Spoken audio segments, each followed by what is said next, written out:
ఈరోజు పద్మశాలి కుల సంఘాల ఆధ్వర్యంలో స్థానిక గాంధీ చౌరస్తాలో మహనీయుడు బాపూజీ పేరుగాంచినటువంటి కొండా లక్ష్మణ్ బాపూజీ గారి 110వ జయంతిని చాలా ఘనంగా అంగరంగ వైభవంగా చేయడం జరిగింది. మరి ఈ సందర్భంగా పాల్గొన్నటువంటి పద్మశాలి కుల బాంధవులందరికీ పేరు పేరున నమస్కారాలు తెలియజేస్తూ, కొండా లక్ష్మణ్ బాపూజీ గారు 3 దశలలో ఉద్యమాలు చేసినటువంటి మహా గొప్ప వ్యక్తి. ఒక వ్యక్తి ఇంతకాలం ఒక 40-50 సంవత్సరాల కాలం మరి పోరాటం చేయడం అనేటువంటిది అసాధ్యం.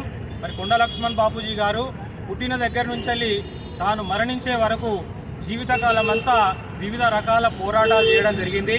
నాడు స్వాతంత్ర పోరాటంలో, అలాగే నైజాం ప్రభువులకు వ్యతిరేకంగా, ఆ తర్వాత ప్రత్యేక తెలంగాణ కోసం అనేక పోరాటాలు, ప్రత్యక్ష పోరాటాలు, పరోక్ష పోరాటాలు చేసి తెలంగాణ సాధన కోసం తన జీవితాన్ని అర్పించినటువంటి మహనీయుడు కొండా లక్ష్మణ్ బాపూజీ గారు. మరి ఆయన స్ఫూర్తిని తీసుకొని ఈనాటి యువతరం యువకులు అదే విధమైనటువంటి స్ఫూర్తితో పోరాటం చేసినట్లయితే అభివృద్ధిని సాధించేటువంటి అవకాశాలు ఉంటాయని తెలియజేస్తుంది.